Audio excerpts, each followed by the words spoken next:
Bueno, César, otra vez lo lograste, otra vez tienes un invitado de primer nivel para que nos hable de un tema que creo que es de interés de todo el mundo, tenga o no tenga conexión directa con las finanzas. A todo el mundo en este país y en el resto del planeta, obviamente, le interesa el precio del dólar, es decir, la tasa de cambio. Total. ¿Cierto? Es un tema que a todas las personas que tengan o no tengan negocios, de alguna manera nos toca, nos afecta la cotización del dólar frente al peso, pues aquí en Colombia.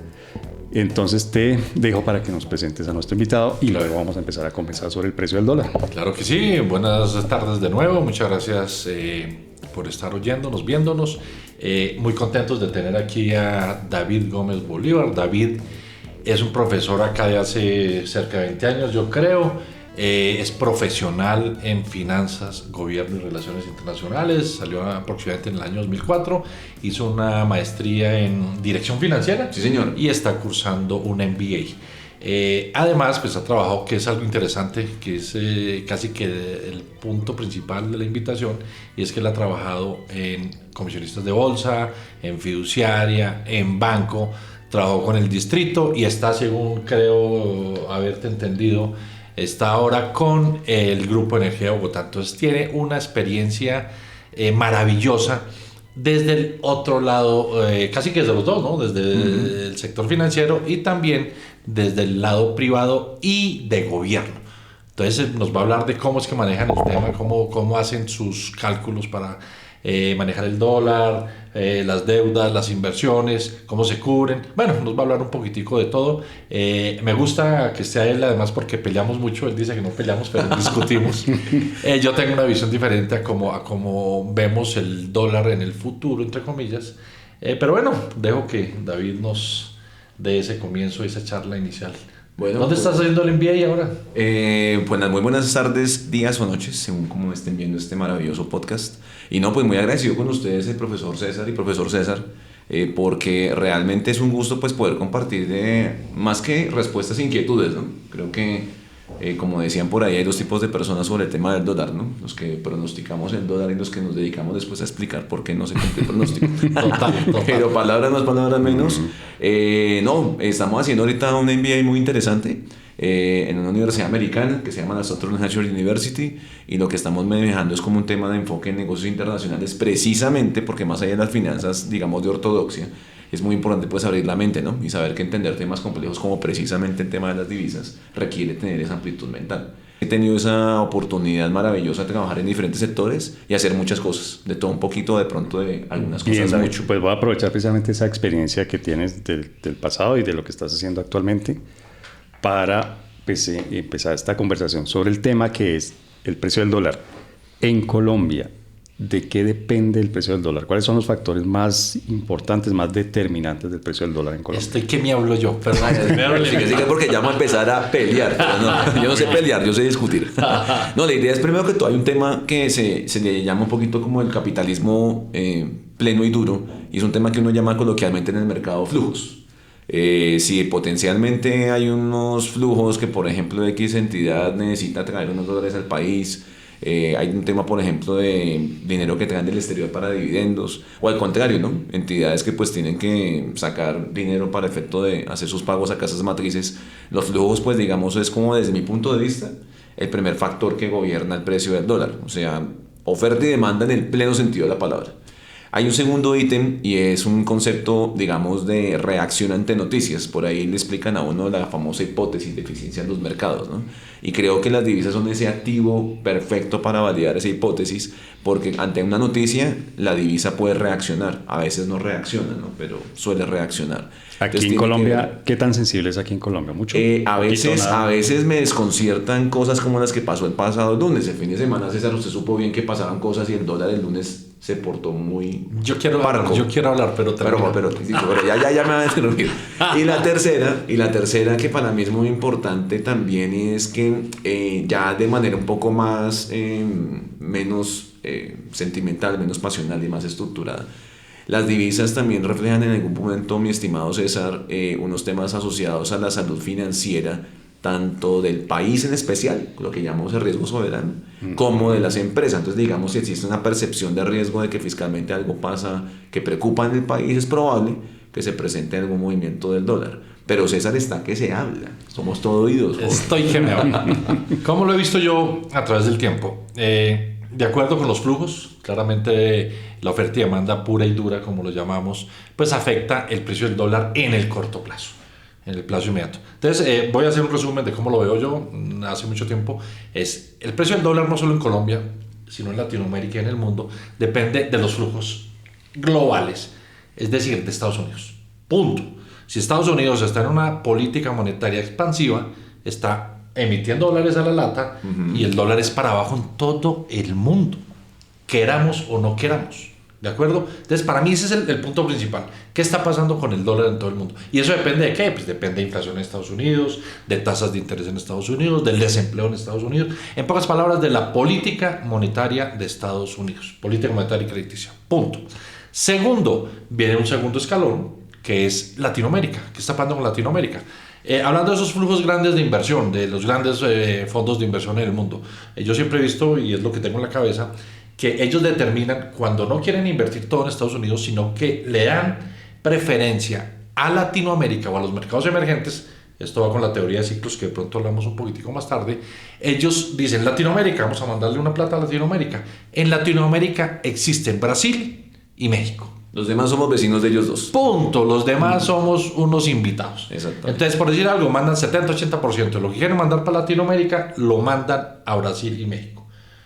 Y lo que sobra, Chile, Perú, Colombia, yo creo que va primero en los tres, y Argentina antes, y yo creo que Argentina va a empezar otra vez a tener que ver en ese movimiento de flujos, para bien y para mal, ¿no? Para llegar o para irse.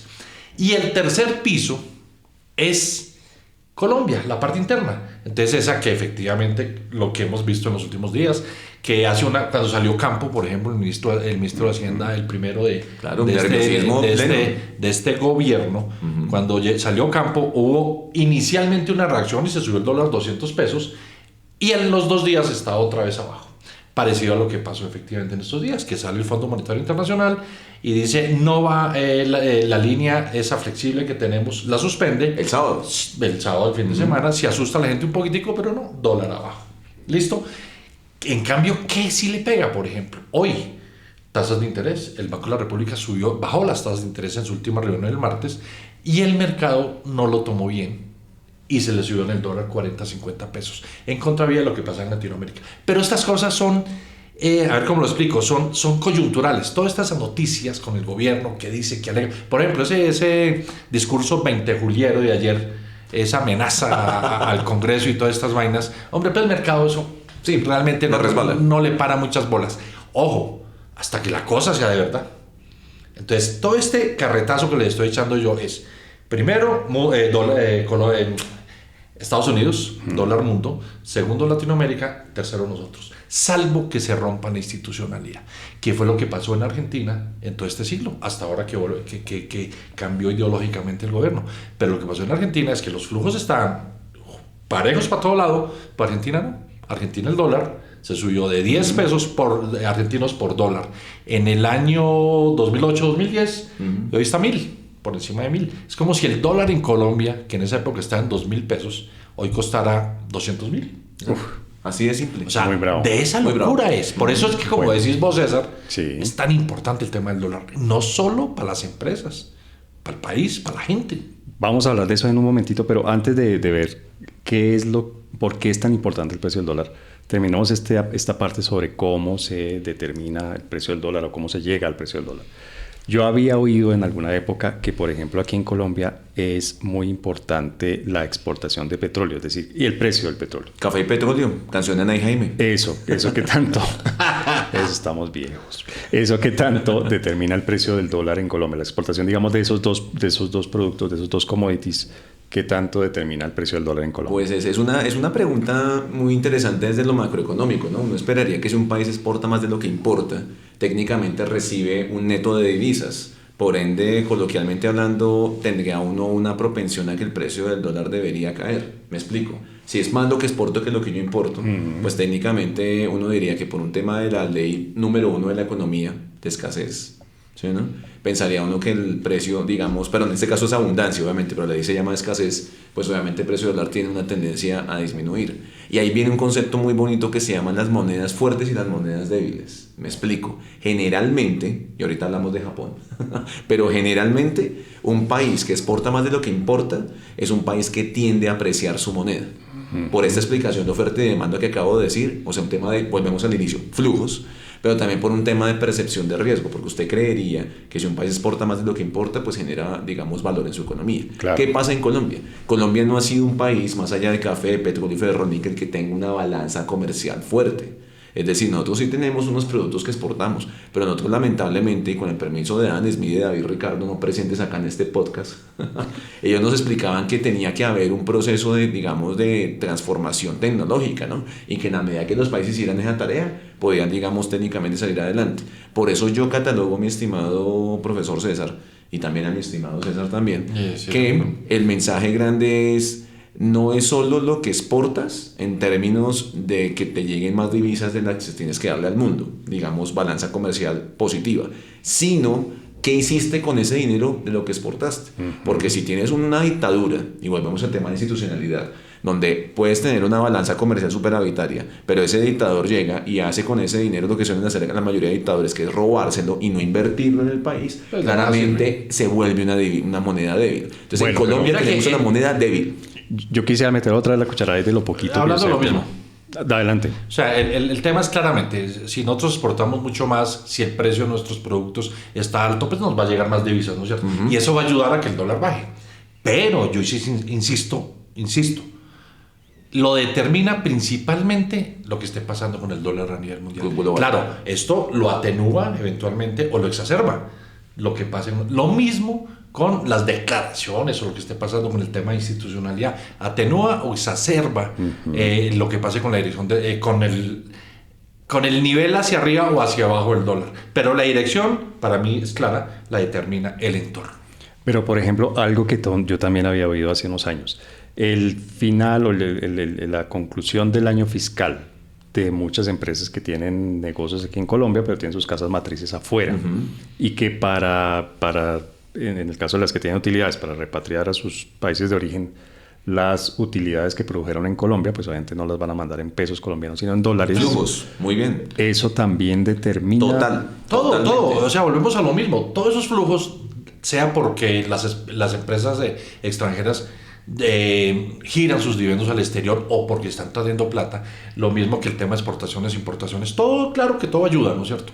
Pero son coyunturales esos flujos, ese es mi punto. Sí. Discutible todo lo que quieran, pero ese es mi punto. Esos son coyunturales que mueven, insisto, exacerban el movimiento, lo atenúan, hacia lo que hablábamos cuando renunció el último ministro. Todos los ministros que han renunciado de Hacienda en este periodo presidencial efectivamente mueven el dólar y vuelve y se ajusta todo. ¿Por qué? Porque es el entorno finalmente el que determina el precio del dólar. Y mencionaste una cosa, bueno, entonces, ¿cómo va a estar el dólar en diciembre 31? Esa discusión me pareció absurda toda la vida. Eso, la gente no sabe cómo va a estar el dólar pasado mañana. ¿Por qué aventurarse a decir en diciembre 31? Porque depende de muchas cosas, incluidos claramente los flujos. Pero curiosamente, hablando de que a mí todo el tiempo me preguntan cómo veo el dólar, y yo siempre respondo, para mí es mucho más fácil decir cuánto va a estar en 10 años. Total. Que cómo va a estar en 10 minutos. Buen punto. ¿Y por qué? Porque hay un tema que a nivel de mediano y largo plazo, a mí particularmente esta mitad que hemos construido con César, que le llama peleas, que no son peleas, son las discusiones, es que César, como digamos en su rol de trader, él claramente tiene un interés primario en el corto plazo. Y cuando hablamos de corto plazo hablamos de menos de un año, pero en el mundo del trading puede ser minutos o quizás segundos. En cambio, mi visión, como una visión más de estructurador financiero, de persona que pues digamos promueve el tema de derivados financieros como coberturas financieras para precisamente proteger los estados financieros de las compañías ante digamos volatilidades incómodas, lo que uno mira es un tema de mediano y de largo. Por eso si ustedes me preguntan en cuánto va el dólar en 3 meses, yo no les puedo responder, pero tengo una respuesta clara cuando me digan cómo lo veo en 3 años o en 30 años. ¿Cómo lo ves en 3 años? Para allá voy yo, el tema de los ciclos. A uno le mencionan, digamos, hay un gran gurú, todos tenemos gurús, pero uno de los que yo más respeto se llama Ray Dalio. Yo respeto a Benjamin Graham, gran padre conceptual de Warren Buffett, respeto obviamente a Warren Buffett, A Charlie Munger lo extrañamos, él falleció hace poco, es gran socio en el Berkshire Hathaway de Warren Buffett, pero particularmente hoy quisiera hablar un poco de Ray Dalio. Ray Dalio, ahí les hago un poco la propaganda del libro, se llama, digamos, El Cambio o el Nuevo Orden Mundial. El Nuevo Orden Mundial. ¿Sí? Changing the New World Order. Y en ese libro él plantea algo muy interesante y es los ciclos. Y los ciclos tienen que ver con los imperios. El Real de Siete. Meter un tema filosófico. No, pero filosófico que ha marcado la historia, mi estimado César. ¿Qué es lo que pasa? Los grandes imperios todos han venido con una serie de, digamos, de momentos. El primer momento de un imperio es un momento militar. Es decir, el más fuerte impone su ley sobre el más débil, pero ese imperio militar se protocoliza por medio de un tratado.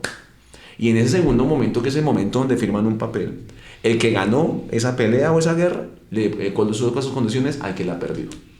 Y así es la historia, por ejemplo, del Imperio Español, hace más o menos 500 y pico de años. Pero eso tiene con otra etapa y es su economía. Entonces, claro, el que ganó le impone al que perdió sus productos. Quiere tener un mercado natural para ello. ¿Sí? Después de ese cuarto momento, viene un momento que pues es el momento económico, pero viene un momento que es el momento financiero. Y es que, por ejemplo, el Imperio Español impuso una moneda que se llamó el Real de A7. El Real de A7 fue la moneda, digamos que fue de las primeras monedas que uno puede llamar hegemónicas en su momento, pero cuando el Imperio Español empieza a decaer y empieza a surgir, por ejemplo, el Imperio francés, el mismo Imperio británico, pero antes hay un imperio muy importante, que es el Imperio neerlandés.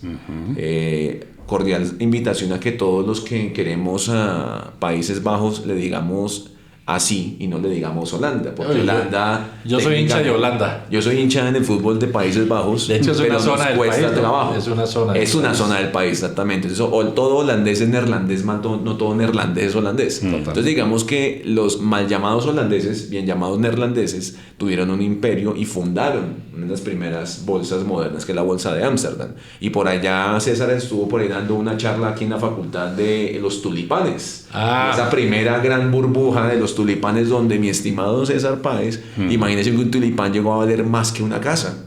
Esa es la enfermedad holandesa. Exactamente. Y ahí nació el término de la enfermedad holandesa. La inundación de una moneda.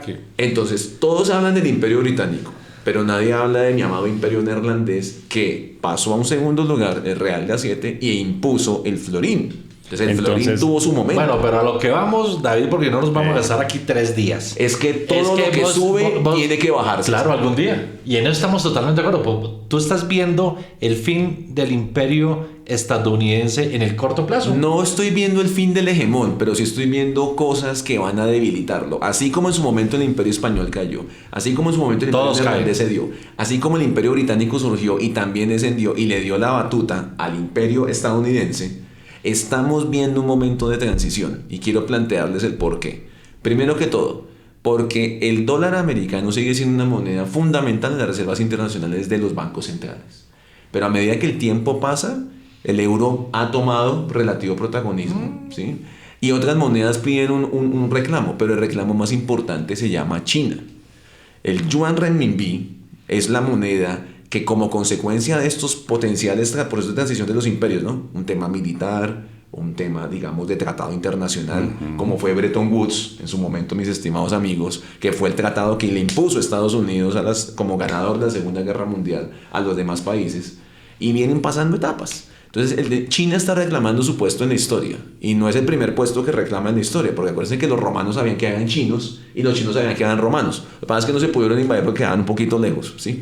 Pero existía, China fue un imperio, ellos tienen su sed de regresar y de darle dignificación a su historia. Totalmente de acuerdo. Entonces, ¿qué pasa? Lo que yo veo, César, es que este tipo de transiciones no se dan ni en 10 días, ni en 10 semanas, pero de pronto sí en 10 años. O de pronto, y ahí es donde yo voy a atacar de más porque no me aguanto más. Y de pronto en 100. Sí. Es que uno habla de los imperios y el imperio romano duró 500, 600 años, no me acuerdo. No, tranquilamente, el de Occidente duró 1000 y si le sumamos el de Oriente duró 2000. Entonces, pues, ¿y cuánto ya el imperio norteamericano? 100 años, eso no es nada. Entonces, algún día pasará. ¿Qué es lo que yo digo en términos de mercado, en términos de dólar, en términos de todos los activos? Cuando pase, entonces uno ahí dice, listo, se acabó la hegemonía del dólar. Pero uno no se puede preparar hoy, ni para hoy, ni para un año, ni para 2 años, pensando en que listo, ya se va a acabar y entonces en algún día llegará el yuan a ser la moneda de referencia. Ahí veremos cuando pase eso. Por lo pronto siguen, para mí, las leyes que mencionamos de la que determina el precio del dólar. Y ahí voy a decir algo, ciclos. Yo hablo de los ciclos económicos y ciclos del dólar. Todo el mundo dice, no, es que el dólar siempre va para arriba. Hombre. No necesariamente. Mire, el que tenía dólares en el 2002 a 3.000 pesos era el máximo histórico en Colombia. En el 2012 estaba en 1.700. 50% abajo casi. 40% abajo. Entonces, ahora llevamos 12, 13 años de dólar fuerte y lo que estamos viendo algunos es que estamos en un periodo de dólar débil nuevamente. Entonces, tuvimos antes del 90 dólar fuerte arriba, no fue Colombia, fue Europa, fue Brasil, fue toda Latinoamérica, fue Asia. O sea, esto se mueve, es el dólar contra el resto del mundo. Sí. Tuvimos de 2002 a 2012 dólar débil. En Brasil, yo digo 3.000 a 1.700. En Brasil fue de 3.5 reales por dólar a 1.5 reales por dólar. Caramba. Y luego, esta zona de dólar fuerte, que llevamos ya más de 10 años, insisto, para mí es demasiado largo para lo que hemos visto en los últimos 40, 50 años, donde el real se fue de 1.5 a 6, se multiplicó por 4. En Colombia, de 2 a 1.7 a 5, recuerden que estuvimos en 5.000. Claro. Y ahora hablamos de esos picos que suceden por cuestiones de gobierno o mal gobierno. Bueno, entonces les propongo lo siguiente. Cerremos aquí el primer segmento de este episodio y en el segundo segmento hablamos un poco de qué se puede hacer. Obviamente no nos vamos a ir tan lejos en el tiempo hablando de 10 años o 5 años, pero sí de algunos meses o de un par de años para protegerse de esas fluctuaciones que ustedes han venido mencionando. Genial. Yo creo que ese es un buen punto para que... Claro que sí. Y ahí aprovechemos la experiencia de David de cómo han manejado todo ese tema. Listo, entonces ya regresamos en unos segunditos para ver cómo se protege uno de las fluctuaciones en el precio del dólar. Súper.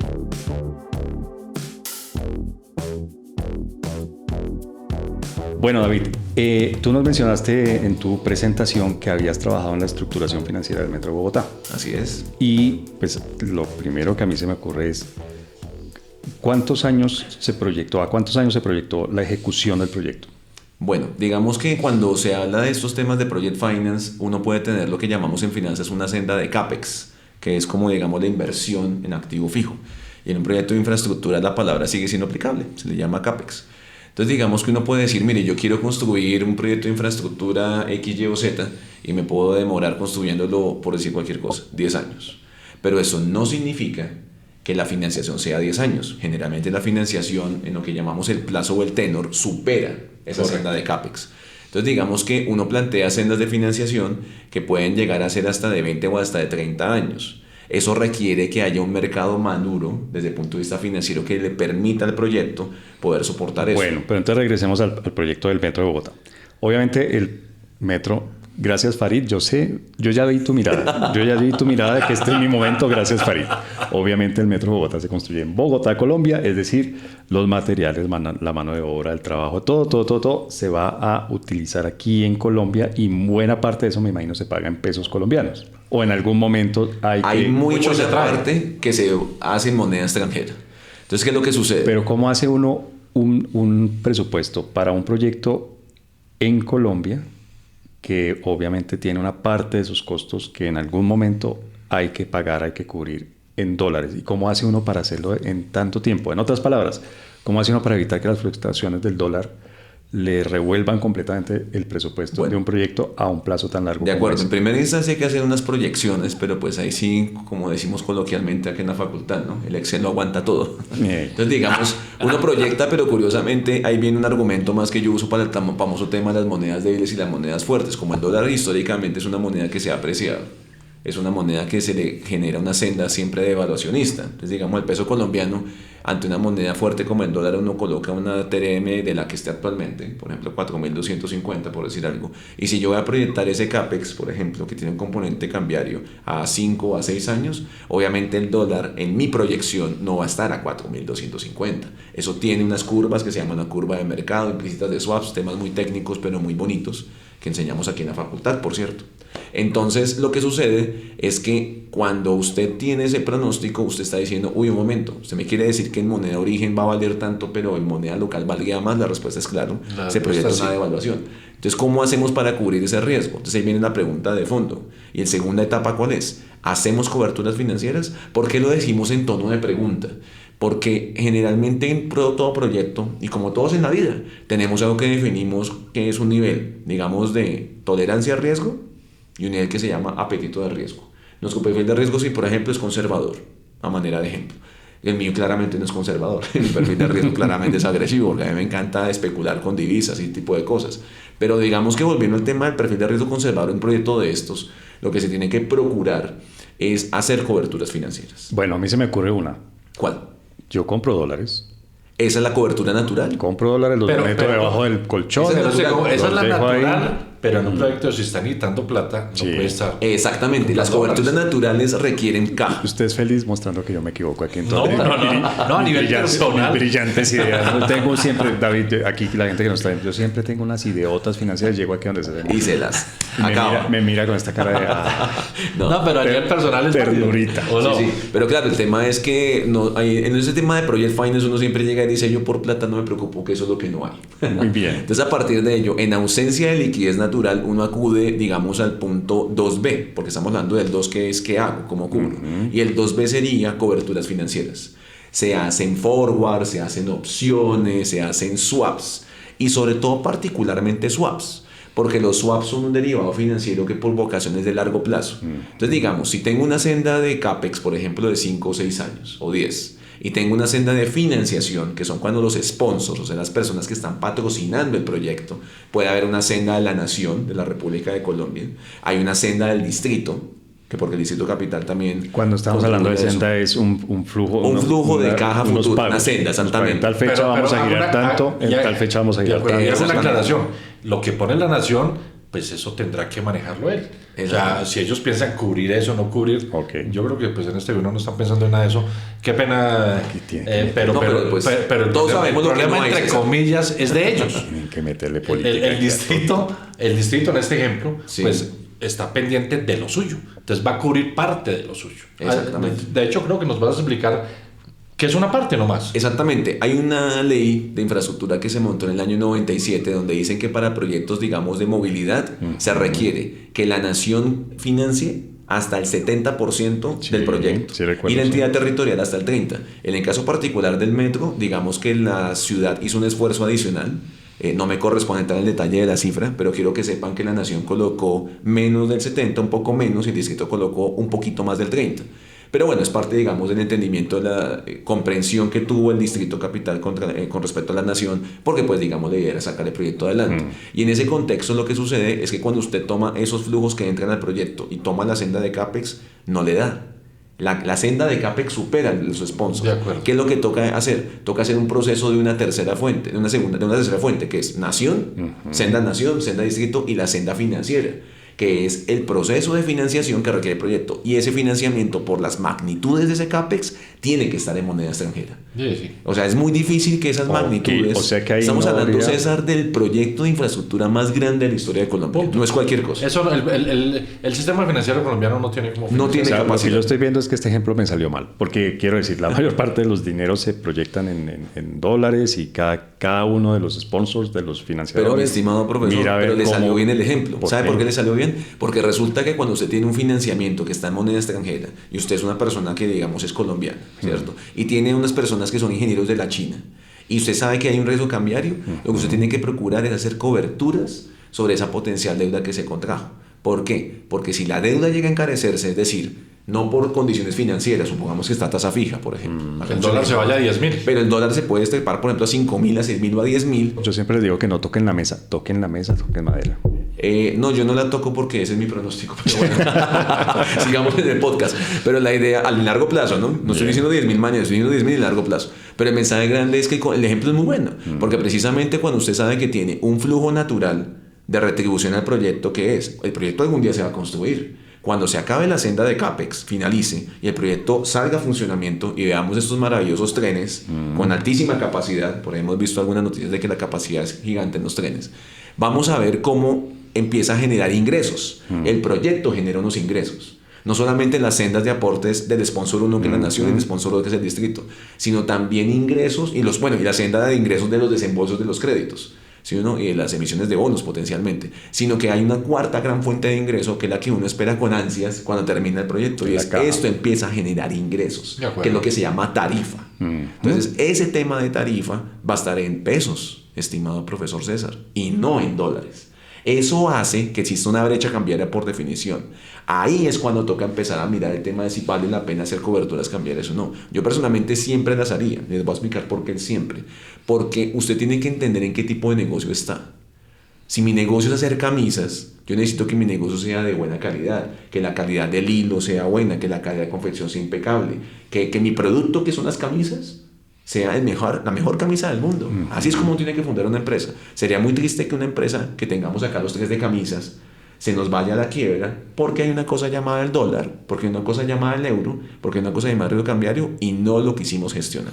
¿Cómo se gestiona? Por ejemplo, no sé si David o César nos pueden dar un ejemplo de cómo se gestiona en una empresa un poco más pequeña que el Metro de Bogotá, que sea esa el ejemplo de las camisas. Yo creo que el ejemplo para una empresa más pequeña, de mediano o corto plazo, ya lo mencionó David, a través de forwards. Y esto es simplemente con un banco, normalmente eso en Colombia sí existe. Los bancos colombianos hacen eso. Comisionistas de bolsa. Usted, por ejemplo, tiene, no sé, en 6 meses que pagar una cuota de un crédito en dólares, por ejemplo. Entonces usted desde ya se compromete a comprar esos dólares. Entonces lo que hace es que asegura el precio desde ya y elimina el riesgo de volatilidad. Finalmente, todos estos tipos de coberturas lo que tratan de buscar es eliminar el riesgo de volatilidad del activo en que se mueve. Y existe para todo, ¿no? Para el cafetero, para el que trabaja petróleo, en este caso un riesgo cambiario. O sea que si tú eres el banquero, yo llego y yo soy el camisero, llego donde César y le digo, César, necesito pagar dentro de 6 meses $1.000.000. Una importación. Sí, $1.000.000. ¿A cómo me vas a vender dentro de 6 meses ese $1.000.000? De acuerdo, es así de sencillo.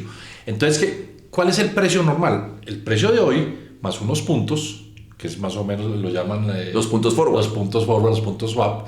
Y eso nos da un valor en el futuro. Digamos que fueran 10% el valor de un año. Entonces hoy está a 4.250, el dólar se lo estaría vendiendo a 4.250 más 425 en el futuro.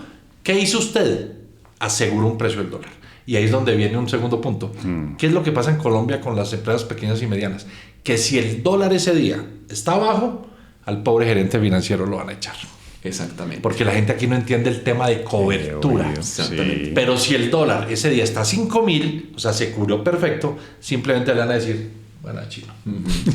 Y ese es un problema de mercados emergentes. Y es un tema de cultura. De cultura. Porque es muy cultura. importante que entendamos que hay grandes conceptos en cuando uno hace ese tipo de gestiones de coberturas de riesgo cambiario. En este caso hay más tipos de coberturas, tasa de interés, riesgos de commodities, por ejemplo. Sí. Y es el mensaje de que yo tengo mi negocio de sus camisas, que es un negocio que es importar unos insumos por $1.000.000 cada 6 meses, por decir algo, ¿cierto?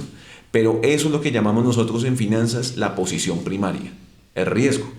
¿Qué hacemos con la cobertura? Hacemos un forward, ¿sí, no? En este caso es un forward de compra, porque pues digamos su posición natural es una posición donde si el dólar llega a subir de precio, su merced pierde dinero. Tenemos que crearle una posición contraria, que en este caso es una forward de compra. Voy a dar un ejemplo. Sí, pero la idea ¿cuál es? Cuando yo sumo la posición primaria con la cobertura, armé algo maravilloso que le llamo la estructura.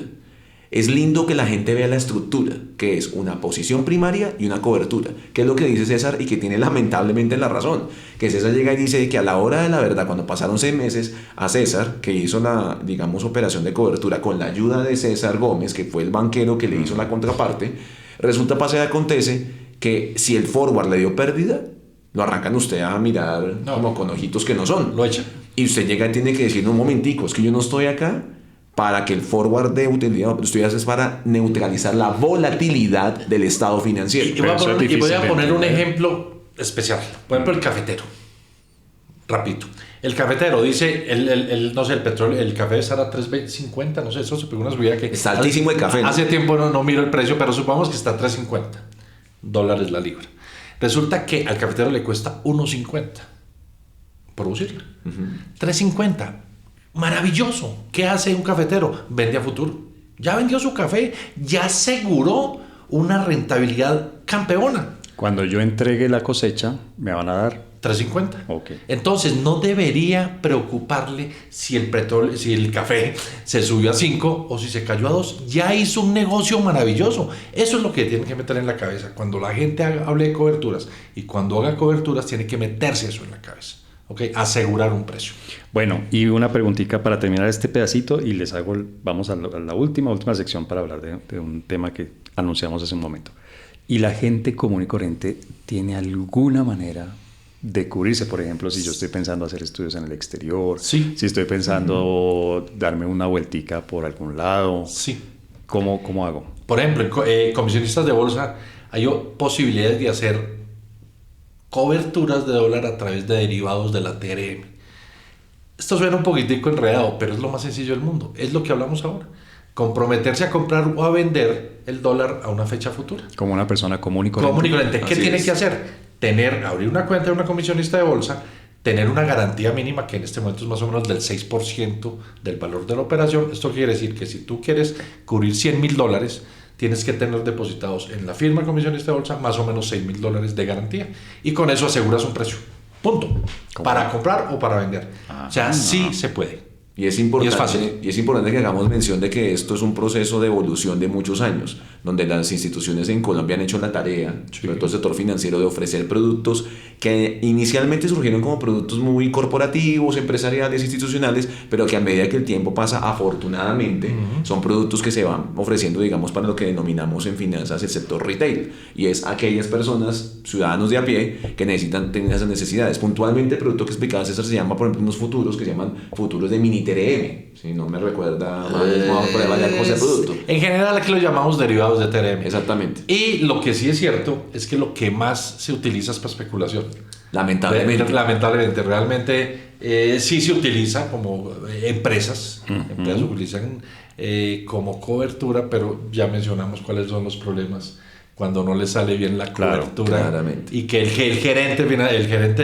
jefe principal no entiende muy bien del tema, entonces le está revisando exclusivamente la operación del forward. ¿Usted por qué hizo ese negocio que no salió tan malo ahora? Oye, porque mira, por ejemplo, y eso va a pasar ahorita si pasa lo que yo estoy creyendo, que el dólar entra en un ciclo de dólar débil. Si aquí esto no se nos desbarata del todo, yo creo firmemente en una época de dólar débil, y es posible ver dólar a 3.500. Entonces la gente que está cubriendo 4.200 o a 4.500 para dentro de un año, de pronto está por debajo, de pronto, y ese es el riesgo.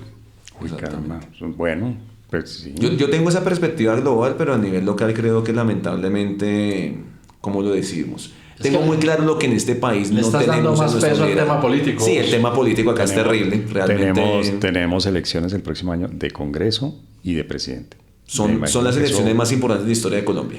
Vamos, estoy de acuerdo. No le metamos política a esto, pero les quería preguntar. Hay que meterle, César. ¿Cómo hablar de dólar sin hablar de riesgo político? Hablemos de Narnia, hablemos de un país hipotético. No, pero hablemos de este país. Extra micrófonos, los oí mientras yo estaba aquí con los micrófonos y las cámaras. Los oí ustedes diciendo algo como que en el mercado colombiano hay una limitación para lograr esa cobertura, como que no hay los suficientes productos. ¿Para estructuraciones grandes? Sí, creo que los montos cuando en un proyecto como el del metro son tan grandes, requieren que la banca internacional participe. Y también quiero hacer referencia, por ejemplo, en algún momento al tema de las concesiones de 4G. En su momento, por ejemplo, bancos americanos confiaron en el país, porque eso hay que verlo también como un voto de confianza, y ayudaron, por ejemplo, a financiar por medio de emisiones de bonos internacionales.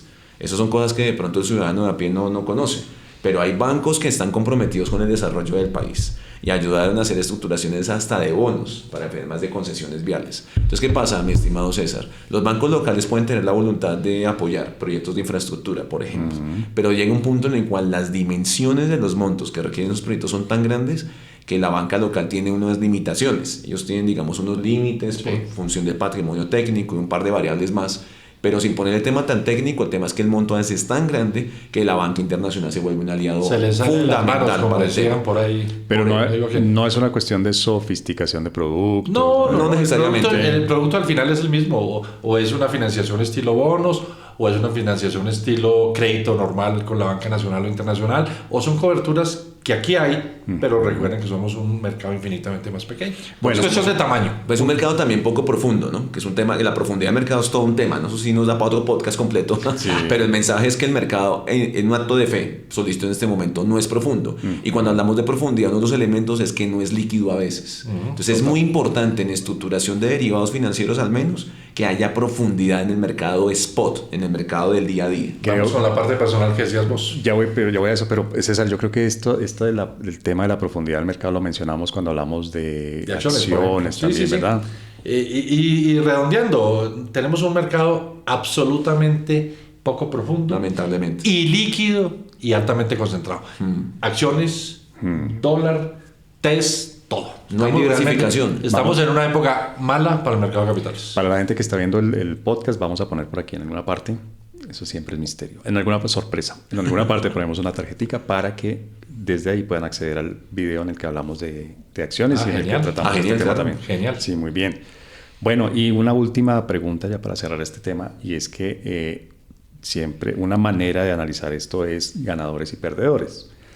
César apuesta por un dólar débil, ¿verdad? Un dólar que se En va el mediano o debilitando. largo plazo, con una aclaración, siempre y cuando haya cambio de gobierno en términos ideológicos. ¿Qué pasa? ¿Quiénes ganan en Colombia con un dólar débil? Cuando hablamos de un dólar débil, significa un dólar que se va a depreciar, ¿verdad? Sí. Que vamos a Que tener va que para abajo pagar. en Colombia, punto. Vamos a tener que pagar menos pesos por cada dólar. Un importador. Se ¿Por qué? vería- Se beneficia un importador porque es la persona que debe pagar con su flujo natural de pesos conseguirse unos dólares. Y los que Entonces, tienen deudas en dólares También. ganan. Se benefician Se también. benefician. Y eso incluye el Estado, la deuda externa. Sí, Sí, señor. Y buen punto ese que estás mencionando. El tema de deuda externa es clave en estos temas. ¿Por qué? Porque si se nos sube el dólar 20%, pues quiere decir que los intereses afuera que tenemos que pagar se nos van a subir el 20%. Y Solo por efecto la de- deuda se va a subir el 20%. Y eso es lo poquitico lo que ha pasado últimamente. Solo por efecto de la devaluación. Ese es el gran Exactamente. riesgo que tenemos. Los mismos dólares que yo debo como país, porque recuerde que el gobierno son algunos y el Estado somos todos. Eso nos tiene que doler a todos. Total. Si nosotros vemos una devaluación pronunciada del peso colombiano, indudablemente nos tiene que doler a todos porque nuestro Estado tiene que pagar los mismos dólares, pero tiene que conseguir más pesos. Ok. Eso termina quebrando los países. Y tenemos ejemplos, Venezuela, Argentina, para redondear, pues. Me imagino las personas que salen del país a hacer turismo, a estudiar, viéndolo desde el Se mercado. favorecen. También, ganadores. ¿Quiénes pierden? Perdedores, Los que sí. están trabajando allá, que entonces cuando mandan remesas a sus familiares acá, van a mandar menos pesos, entre Claro. comillas. ¿Quiénes pierden? Los exportadores. exportadores, Pierden. porque ellos tienen sus costos en pesos y cuando el dólar sube ganan, pero cuando baja, pues van a recibir menos pesos. Entonces, Pero en eso, todo una esto preguntita, ganamos. porque me imagino que esto también tiene asterisco, ¿no? Los exportadores no tienen, digamos, el efecto de que sus productos se vuelven más baratos. Eso O ya estoy- es largo o estoy O al plazo. contrario, buen Al punto. contrario. Mira Es que un buen punto. hay una relación de largo plazo muy clara entre... Y por eso es parte del ciclo dólar débil. Porque los commodities, nuestros productos que exportamos, se suben de precio. Eso va ligado claramente a zona dólar débil. Y eso amortigua un poquitico. Pero un poquitico. No todo. Y yo me permito agregar, si me permiten el comentario de mediano y de largo plazo, que en el corto plazo, hace muy poco ya estamos viendo evidencias de cómo es muy argumentable el tema de un dólar débil a nivel global. Me explico. Ahorita volvemos a Colombia, pero por el momento tengo las siguientes anotaciones. Estados Unidos de América tuvo una crisis financiera con la quiebra de Lehman Brothers en el año 2008. Y eso lo conocemos todos. Lo que la gente no conoce es una relación de la deuda sobre el PIB. Ustedes sabían que Estados Unidos de América desde el año 2008 hasta la fecha duplicó su endeudamiento con respecto al Producto Interno Bruto. Ahí les dejo esa inquietud. Creo que no solo Estados Unidos. La gran mayoría. Y eso da para 10 podcasts más. Para mí, la madre de todas las burbujas se llama la deuda soberana de los países. No de Estados Unidos solamente, Sí, de no los de todos. países. En Japón vale el 250% ya. No, del es una PIB. cosa aunque grosera. Japón lo tiene financiado internamente, a diferencia Es de todos. diferente. Pero Italia, España, todos los países están por encima del 100. Nosotros estamos en el 60. No, eso da para 10 podcasts más. Eso no es de este tema. Invíteme en un podcast, por favor, solamente de Claro la que deuda sí. soberana. Y los, voy, Con gusto, y los voy a invitar a otro que es uno de los mecanismos que yo utilizo personalmente, que es mi canasta de monedas. Ah, muy bien. En un lugar que no voy a revelar, en mi apartamento, tengo unos dolaritos y unos euritos. Muy bien. Entonces, ¿no? Pero ¿Sirve o no también sirve? bienvenido, pero también- Está ¿Sirve o no balanceado. sirve? Por fin le doy a una con César. Ojo, está balanceado. Eso no quiere decir que esté de acuerdo con eso. No, ve, con cara gana, con sello Claro. pierdo. Es como Sí, cuando a eso mí es así. me preguntan, bueno, ¿usted qué opina de la diversificación en los portafolios? Bueno, es bueno cuando es un portafolio, porque tiene que, usted no puede enloquecerse. Para los pelados que tienen 20, 30 años, ¿cuál diversificar, hermano? Métale a riesgo. Tienen apetito de riesgo. Es Puntos, lo que están hablamos al jóvenes, inicio. tienen toda la vida por delante. Pueden Riesgo. La diversificación, leí una frase, pero no me acuerdo exactamente cómo decía, pero más o menos que la diversificación es para los que no tienen la capacidad de moverse en los mercados. Entonces, Todos tienen que entender de qué calidad es su hígado. Si su hígado es muy fuerte, ok, arriesgue todo lo que necesite. Si su hígado ya no es tan fuerte, por favor, diversificar. y tiene que ver con las edades. Nosotros claramente a esta edad ya no estamos para No, arriesgar es de que más. yo- Estamos para diversificar y tener una vida Pero más para lo que tranquila. sí estamos es para invitar a David en un próximo episodio a que hablemos de esos temas que van saliendo. De cada episodio vamos dejando punticas. No, tareas. creo que estamos más enredados, César, con eso porque hemos dejado, ¿cómo se llama eso? Acápites o algo en Sí. todos los podcasts. Sí, sí. Y no hemos Pero Bueno, eso quiere yo decir ya que me esto- comprometo al de deuda soberana, porque ese es Bien. un temazo. Otro tema que quería comentarles y que me parece muy importante. La institucionalidad en Estados Unidos de América. Donald Trump no es cualquier presidente. Algunos dicen que él ni siquiera es republicano. Que él va a montar su propio partido que se llama MAGA, Make America Great Again. ¿A ustedes les parece normal que en la economía número uno del mundo, institucionalmente hablando, toma David. del Congreso, David. hay unas crisis institucionales ahí? David está en otro podcast. Está en otro podcast, Esto pero, no, no, pero le no. voy a decir algo. mira. Eso Y tiene creo que que ver párelo ya, César. con Vamos una a terminar. debilidad del dólar. Vamos a Ojo terminar con ahí, eso. pero le voy a decir algo a David. Una frase en la que uno mencione Donald Trump no puede tener la palabra normalidad incluida. ¿De acuerdo? Bueno, Muy- entonces, Muy parecido al de acá. ve los opuestos. Los se opuestos terminan. se atraen. Otro Los que fundamental creen para que son la debilidad del opuestos. dólar. Sí. Bueno, profesor David, muchas gracias por habernos Siempre acompañado un en este gusto. episodio hablando de ese tema que la verdad le bajó un poco de misticismo. Para mí esto es una cosa mística. A pesar de que he tenido la oportunidad de tener clase primero con César y ahora compartir este espacio de los podcasts, para mí esto sigue siendo místico.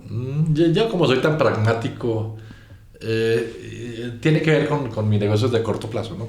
Pero claramente tengo el enfoque global. Bien, César, muchas gracias también. A usted, obviamente, como a ti. siempre, a toda la audiencia que nos sigan viendo, que cada vez es mejor. Gracias, David. Hombre. No, siempre un gusto venir acá. tenerte aquí. Y yo sí quisiera como despedirme pues reiterando el agradecimiento tanto a ustedes como a toda la audiencia y como decimos tradicionalmente, si te gusta dale like, si te gusta mucho suscríbete, pero quiero despedirme con esta pequeña píldora. Hace muy poco pasó algo que a mí personalmente me parece, mi estimado César, que es importante que todo el mundo empiece a revisar. Generalmente cuando las acciones en Estados Unidos se caen, hay un concepto que se llama el flight to quality. Y generalmente lo que sucede es que la tasa del Tesoro americano desciende, o sea, se valorizan los bonos del Tesoro americano. Adivinen qué sucedió a inicios de abril. No sucedió eso. Ojo con el tema del Está flight to bien. quality. Una Ahora, evidencia pues, más. la acción otra vez disparada, ¿no? Exactamente, porque perdió valor las acciones y ese dinero no se fue a los bonos. Ojo con eso. Se fue a liquidez. fue al oro. Porque Eh. somos más de uno los que estamos creyendo que el modelo FIA está que en lo del oro revisión. lleva subiendo 3-4 años. No le eche la culpa a No Donald le estoy Trump. echando la culpa al señor, pero tenga claro que el dólar ya no es Yo creo la que moneda de pare a David ya, si no terminamos este podcast. Vamos al próximo episodio. Bueno, muchas gracias, señores. Muchas gracias a la gente que nos ve. Gracias Saludos. a todos. Chao, chao. Chao.